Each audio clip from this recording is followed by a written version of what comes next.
Flipping the throttle up the jump face just simply means letting off and chopping the throttle right at the top. It can make you jump high wheel like this, or make the bike jump sideways like this. You just want to make sure you have one nice steady throttle going up the jump face until you're in the air. A common body position mistake is this: knees forward, butt tucked, head upright. What you want to do is move the knees back like this, head down with a flat back. Next mistake is not setting your levers up in the right position. If your levers are up like that or too far down like this, it's going to put your wrist in a compromising position to match a good elbow position. So what we want to do is just put them in line to where our wrist is as straight as possible, leading to our elbow and putting most of the pressure into our elbow and our shoulder rather than our wrist. A big common mistake in double apex corners like this one is sitting in the first apex. A more easy and efficient way is to stand through the first apex and sit in the second apex. The reason for that is you have more feel in your feet when you're standing, and you can maneuver the bike through the first apex, and then you can accelerate nice and smoothly through the second apex and get your good straightaway speed.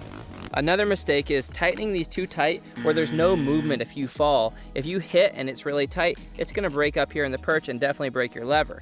So you don't want to tighten these so tight that when you fall, it'll give a little bit and move around, then you can hit it back in the place that you want it.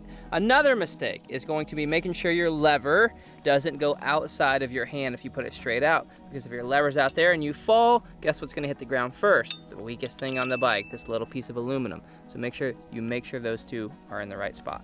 An easy way to drop your lap times is just learning how to hit the inside rut instead of rolling around the outside like this. The next one is going to be riding with your jersey untucked.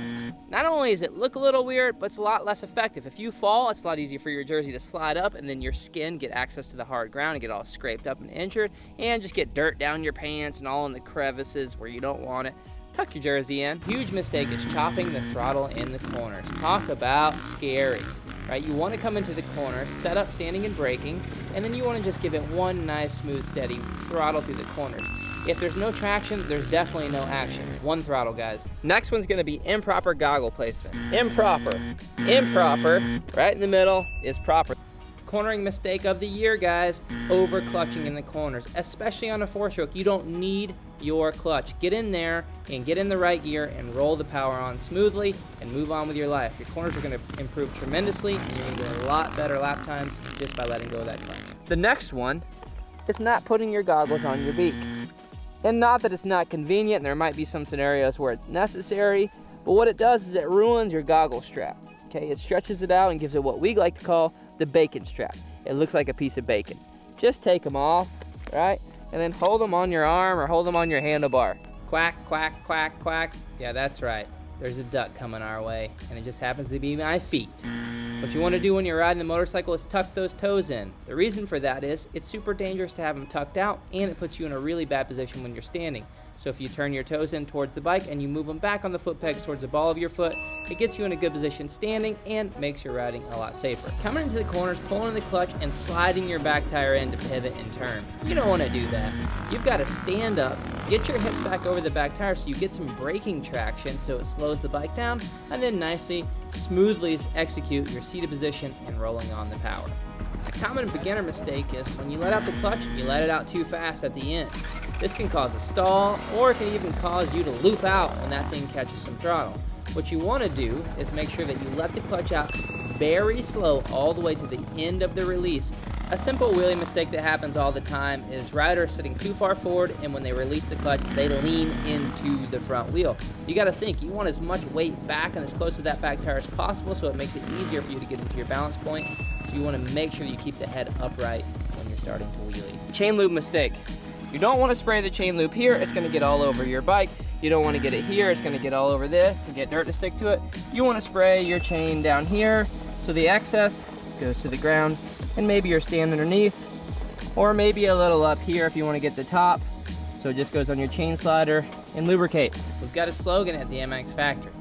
It's the fastest rider in the pits is typically the slowest rider on the track. What you don't want to be is this idiot right here, ripping through the pits as if he's on the front stretch of the Daytona 500. Go through the pits, first gear, idle speed, to make sure you don't run over any 2-year-olds trying to play, or you don't wreck into something really expensive you can't replace, including your body. Go slow through the pits. You ever heard that saying, loose lips sink ships? Well, we've got a saying, it's called loose feet, get you beat.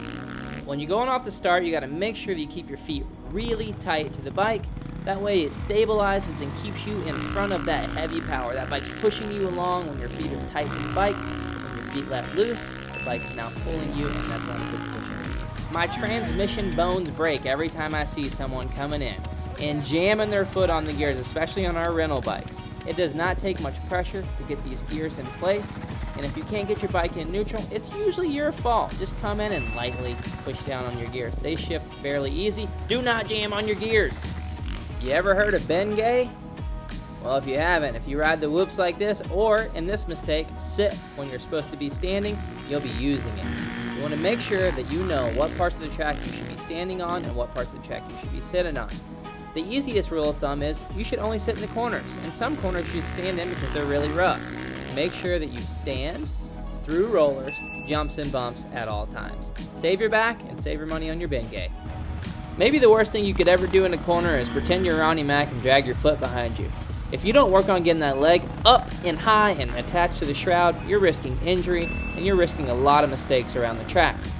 Make sure the leg is up and out of the way, and make sure you're working those muscles to get your corners executed. Don't be this guy. And this is the worst mistake of them all. Like, it's bad.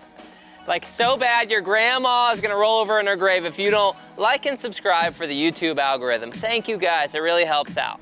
I call this mistake the collarbone destroyer. The reason for that is that when you only pull the front brake, as I execute here, you dive the front end. And if you're on a lean at all, it's very easy for that front end to slide and lock up and for you to hit the ground. And trust me from experience, it happens faster than you can even think about saving it. So what you want to do is make sure you go into the corners, not only just using your front brake or not only just using your back brake, but executing both brakes at the same time. The bike works better like this, and you mitigate risk of destroying your collarbone. The only thing this mistake's good for is doing front flips. What you don't want to do up the jump face until you're a really good rider is let off. Okay? We want to keep the throttle and the movement of that bike moving forward as even as possible when we're leaving the jump face. So make sure that you stay steady on the throttle. If you chop the throttle like that, you're going to endo forward, and a lot of times when you land, you're going to loop out because it throws all your weight to the back like this, and then all of a sudden you're laying looking up at the sky. So make sure you have a good, nice, steady throttle driving through the jump face. You jump nice and even. The biggest mistake in history of all time is not working on drills and not just focusing on your technique. As you see here, this looks pretty simple, right? Just an oval, just standing up, powering forward, braking back. You would be so surprised and amazed at how quickly you would progress if you focused on this. And just to help you out, we have something that we call our Pro Level Technique Masterclass that you can use to get pro level technique. With 36 drills or more just like this one, you can achieve pro level technique. Check it out at learnmxf.com.